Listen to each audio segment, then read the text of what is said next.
Hello everyone, how are you? कैसे हैं आप सभी? Welcome back to my YouTube channel English by SK sir.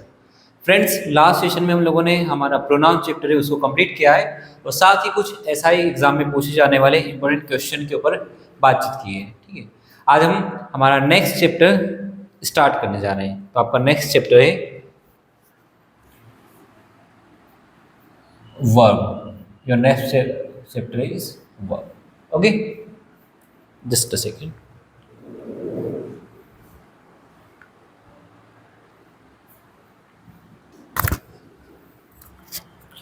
Okay, so guys, आज हम हमारा नेक्स्ट लेसन स्टार्ट करेंगे जो कि वर्ब। इंग्लिश ग्रामर का बहुत ही इंपॉर्टेंट चैप्टर है और कहते हैं कि इंग्लिश ग्रामर की शुरुआत जो मानी जाती है वर्ब से ही। जो हमारा डिस्क्रिप्टिव पार्ट होता है इंग्लिश ग्रामर का, वो हम वर्ब से ही स्टार्ट करते हैं। Verb and then after tense, passive, narration, question tag, comprehension, ये सारे जो सेशन होते हैं, चैप्टर होते हैं, इनको हम वर्ब से स्टार्ट करते हैं। वर्ब क्या होता है, तो पहले हम इसके बारे में थोड़ी सी बातचीत करेंगे, समझने की कोशिश करेंगे कि वर्ब एक्चुअली में होता क्या है। इसकी हम महत्वता समझने की कोशिश करेंगे। वैसे वर्ब को हिंदी में हम जानते हैं क्रिया। वर्ब को हिंदी में किस नाम से जानते हैं? क्रिया। वर्ब का मीनिंग क्या होता है? क्रिया होता है। ओके, नाउ हम बात करेंगे वर्ब की महत्वता। क्रिया मतलब कोई भी काम। क्रिया का मतलब होता है एक सीधा सीधा इसका अर्थ होता है, शब्द का अर्थ जो है क्रिया मतलब कोई भी काम, ये किसी काम का होना, किसी काम को घटित होना, या कोई कार्य, कोई काम करना, इसी को हम क्या कहते हैं? क्रिया कहते हैं। ओके, सुनाओ।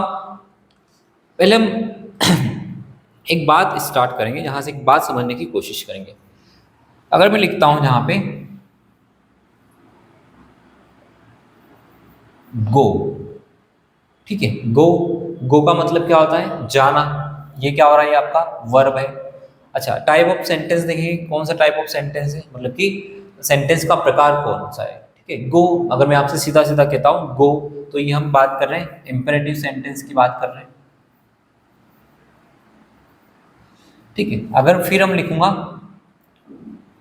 आई गो, मैं जाता हूँ। ठीक है, ये क्या होगा आपका? फिर वर्ब और सब्जेक्ट है। इस केस में आप देख सकते हैं सब्जेक्ट है, वर्ब है। ठीक है, आई गो, मैं जाता हूँ, कौन सा हो गया आपका? इंडेफिनिट सेंटेंस है, प्रेजेंट इंडेफिनिट हम कह सकते हैं। थर्ड हम अगर हम लिखेंगे आई एम गोइंग, कंटिन्यूस वाला पार्ट हो गया आपका। अगर मैं और लिखता हूं आई विल नॉट गो, कौन सा टाइप का सेंटेंस हो गया? फ्यूचर में, लेकिन नेगेटिव सेंटेंस है ये। अगर फिर मैं मेंशन करूंगा विल आई गो, क्या मैं जाऊंगा, ये कौन सा पार्ट हो गया आपका? इंटरोगेटिव। ठीक है, मैं यहाँ पे आपको क्या समझाने की कोशिश कर रहा हूँ, आप यहाँ पे देख सकते हो कि हर एक टाइप ऑफ सेंटेंस हमने देखा है। इंपेरेटिव, इंडेफिनिट, कंटिन्यूस टाइप का सेंटेंस देखा है, नेगेटिव, इंटरोगेटिव। हम और भी इसके प्रकार देख सकते हैं। इन्फिनिटिव पार्ट अगर हम देखेंगे, I like, I would like,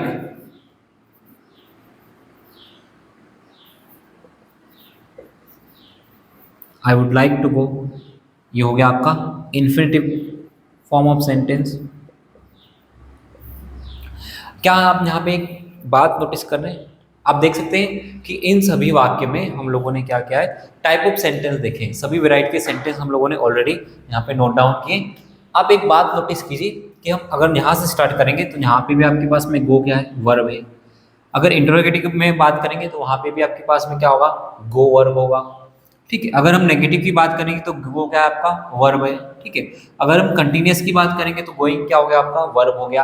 अगर हम इंडेफिनिट की बात करेंगे जिसमें केवल सब्जेक्ट और वर्ब है, ठीक है, क्या है? सब्जेक्ट और वर्ब है, तो इसमें भी हम देख सकते हैं कि आपके पास में गो वर्ब दिखाई दे रहा है। और अगर हम केवल और केवल एक शब्द लिखेंगे, ठीक है, तो इसमें भी आपको क्या दिखाई दे रहा है? वो शब्द वर्ब के फॉर्म में दिखाई दे रहा है, गो हो रहा है। मतलब मैं कहने का तात्पर्य यह है मेरा कि अगर हम छोटे से छोटा शब्द अगर लिखना चाहेंगे, हम अगर इंग्लिश ग्रामर में कुछ भी कहने की कोशिश करेंगे, अगर हम किसी भी वाक्य का निर्माण करेंगे, कोई वाक्य अगर आप बनाना चाहोगे तो आपको मोस्ट इंपॉर्टेंट वर्ड क्या चाहिए, आपको हमेशा क्या चाहिए, यहाँ पे आप देख सकते हैं वर्ब, यहाँ भी वर्ब है, यहाँ भी वर्ब है, यहाँ भी वर्ब है, यहाँ भी वर्ब है, यहाँ भी वर्ब है, यहाँ भी। कहने की बात यह है कि आप बड़े से बड़ा वाक्य लिखेंगे तो भी आपको वर्ब की आवश्यकता लगेगी, और अगर आप छोटे से छोटा वाक्य लिखेंगे तो भी आपको वर्ब की आवश्यकता होगी। आप एक टाइम के लिए सब्जेक्ट को अवॉइड कर सकते हैं, आप ऐसा वाक्य लिख सकते हैं, है ना, शट दी डोर, ये हमने वाक्य लिखा है शट दी डोर, तो यहाँ पे शट क्या हो गया आपका वर्ब, और ये डोर क्या होगा आपका ऑब्जेक्ट हो गया। ठीक है, तो अगर आपके पास में यहाँ पे वाक्य में क्या है, सब्जेक्ट नहीं है, तो हम कह सकते हैं कि वाक्य में सब्जेक्ट नहीं होगा चलेगा, वाक्य में यहाँ पे ऑब्जेक्ट नहीं होगा। इस वाले वाक्य में हम देखेंगे आई गो, मतलब मैं जाता हूँ, ऑब्जेक्ट नहीं है, ऑब्जेक्ट नहीं होगा तो भी चलेगा, उसको भी हम कैरी ऑन कर सकते हैं। नेगेटिव होगा, इंट्रोगेटिव होगा, सभी में आप देख सकते हो वर्ब की आवश्यकता चाहिए, मतलब बिना वर्ब के आप कभी भी कोई भी वाक्य का निर्माण नहीं कर सकते, बिना वर्ब के हम कोई भी सेंटेंस फॉर्मेशन नहीं कर सकते। इंग्लिश ग्रामर का सबसे जो स्मॉलेस्ट सेंटेंस होगा वो क्या होगा, वर्ब से स्टार्ट होगा। ठीक है, सबसे छोटा जो वाक्य होगा अगर इंग्लिश ग्रामर का, वो भी हमारा वर्ब से ही स्टार्ट होता है। ओके, यहाँ पे आप देख सकते हैं हमने एक स्मॉलेस्ट सेंटेंस जो होगा इंग्लिश ग्रामर का वो क्या लिखा हुआ है, गो लिखा हुआ है। ठीक है, और वो भी किससे स्टार्ट हो रहा है, आपकी वर्ब से। मतलब अगर आप इंग्लिश ग्रामर में छोटे से छोटा या स्मॉलेस्ट सेंटेंस फॉर्मेशन करने की कोशिश करेंगे तो भी आपको वर्ब की आवश्यकता लगेगी। बिना वर्ब के हम कभी भी कोई भी वाक्य का फॉर्मेशन या सेंटेंस फॉर्मेशन नहीं कर सकते हैं। मतलब हमारी मोस्ट इंपॉर्टेंट यूनिट है इंग्लिश ग्रामर के लिए, किसी भी वाक्य को बनाने के लिए, वो क्या होता है आपका वर्ब होता है। Okay, that's it. तो ये हम देख रहे थे वर्ब की इंपॉर्टेंस, वर्ब कितना इंपॉर्टेंट होता है ये हम समझने की कोशिश करें। अभी पूरी इंग्लिश ग्रामर के सिलेबस में हम स्टार्ट और एंड तक क्या करेंगे, वर्ब ही डिस्कस करते हैं। वर्ब चेंज होने पे क्या होता है, वर्ब किस किस फॉर्मेशन में बनता है, वर्ब के बदलने से ऑब्जेक्ट का रोल क्या होगा, सब्जेक्ट का रोल क्या होगा, प्रीपोजिशन का रोल क्या होगा। ठीक है, ये सारी बातें हम वर्ब चैप्टर में डिस्कस करेंगे। Okay, so let's get started.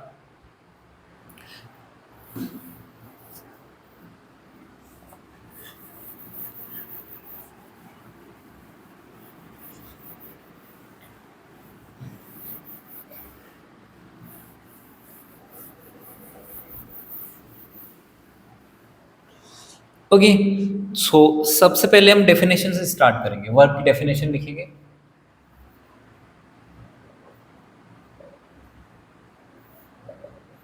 Definition, okay, अच्छा, डेफिनेशन लिखने के पहले एक मोस्ट इंपॉर्टेंट जानकारी, एक बहुत ही काम की बात है जो आपके एसएससी एग्जाम में बहुत कॉमन पूछी जाती है, या एमपीएसआई एग्जाम में भी शायद पूछ सकते हैं, जो आपका वोकेबलरी पार्ट में, तो डेफिनेशन की स्पेलिंग के बारे में बहुत ज़्यादा चर्चा होती है। डेफिनेशन की स्पेलिंग जो है वो आपको क्लियरली पता होना चाहिए, डेफिनेशन की करेक्ट स्पेलिंग क्या होती है। ठीक है, तो जो करेक्ट स्पेलिंग होती है डेफिनेशन की वो होती है DEFINITION, डेफिनेशन। ठीक है, ये इसका क्या होता है, करेक्ट स्पेलिंग होता है। बहुत लोग गलती करते हैं, डेफिनेशन को यहाँ पे ई लगा देते हैं, ये रॉन्ग है। और एक और गलती जो कॉमन मिस्टेक करते हैं लोग, डेफिनेशन, ये भी रॉन्ग है। तो करेक्ट स्पेलिंग जो होगा आपका डेफिनेशन का वो होता है DEFINITION। ओके, सो इसको मेमोराइज करेंगे, डेफिनेशन। ओके, सो चल we start from here. Definition, verb की डेफिनेशन क्या होती है, तो इसको हम नोट डाउन करेंगे इंग्लिश में। Content word, a content word that denotes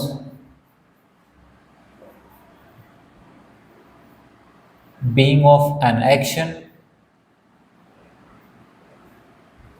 occurrence,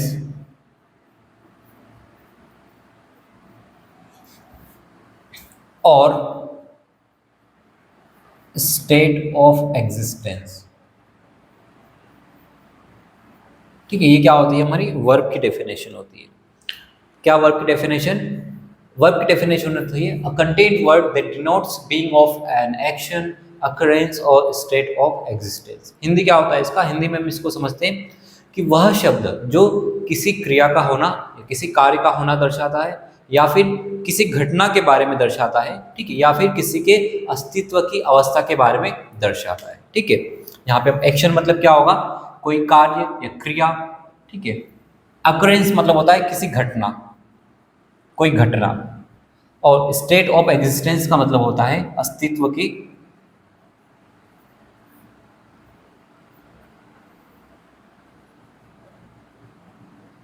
की अवस्था।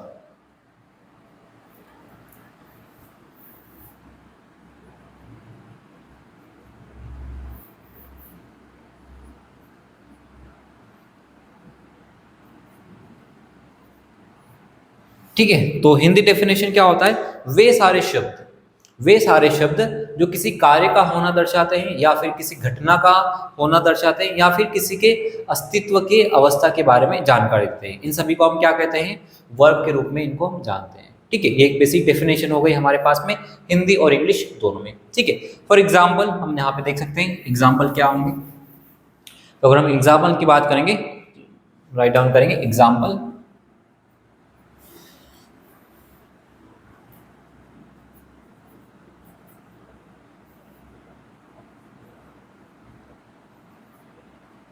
She is listening song, sorry, she is listening song. और हम लिख सकते हैं इट इज रेनिंग। और हम लिख सकते हैं it is cold, I am a doctor. ये सारे क्या हो गए आपके एग्जाम्पल है जो क्या डिनोट कर रहे हैं? वर्ब की ओर संकेत कर रहे हैं। कैसे वर्ब की ओर संकेत कर रहे हैं, दर्शा रहे हैं। ठीक है, यहाँ पे हम समझ सकते हैं शी इज लिसनिंग सॉन्ग, वह सॉन्ग सुन रही है। यहाँ पे हम क्रिया क्या हो रही है, क्या काम हो रहा है, एक्टिविटी क्या हो रही है? लिसनिंग, मतलब सुनने का काम हो रहा है। ठीक है, तो ये क्या होगा? वर्ब होगा। ठीक है, वर्ब का काम कर रहा है। इट इज रेनिंग, इसमें हम देख सकते हैं हम यहाँ पे किसी घटना का होना दर्शा रहे हैं, किसी घटना का होना, बारिश हो रही है, एक घटना होती है, इट इज रेनिंग। ठीक है, तो ये क्या हो रहा है? रेनिंग जो शब्द है घटना के बारे में दर्शा रहा है। इट इज कोल्ड, अवस्था, अस्तित्व की अवस्था के बारे में जानकारी दे रहा है। कैसा है भैया? यह ठंडा है। इट इज कोल्ड, यह ठंडा है, यह गर्म है। ठीक है, आई एम डॉक्टर। ठीक है, मैं क्या हूँ? मेरी अस्तित्व की अवस्था क्या दर्शा रहा है कि मैं डॉक्टर हूँ। तो यहाँ पे क्या हो रहा है आपका भैया? आई एम डॉक्टर, ये वर्ब हो रहा है। ओके, तो ये अवस्था बताने का काम कर रहे हैं। ठीक है, और यहाँ पे कोई एक्शन हो रहा है और यहाँ पे कोई घटना हो रहा है। ठीक है, तो इस प्रकार के सारे एग्जाम्पल हम लोग देख सकते हैं कि वे सारे शब्द जो किसी कार्य का होना, किसी घटना के बारे में या फिर किसी व्यक्ति के या वस्तु के अस्तित्व की जानकारी देते हैं कि किस अवस्था में, जैसे मेरी अवस्था क्या है, मैं डॉक्टर हूँ, तो इसको हम क्या कहते हैं? वर्ब के रूप में हम सब सारे वर्ड्स को डिनोट करते हैं। ओके ओके, तो ये हमने डेफिनेशन वाला पार्ट यहाँ पे कंटिन्यू किया है। ओके, अब आज हम इंट्रोडक्शन पार्ट रख रहे हैं, इसलिए यहाँ तक ही इसको देखेंगे। नेक्स्ट लेक्चर में हम लोग स्टार्ट करेंगे टाइप ऑफ वर्ब, वर्ब के कितने प्रकार होते हैं। ठीक है, इसके बारे में मेनली हम डिस्कस करेंगे। Okay, so till now keep reading.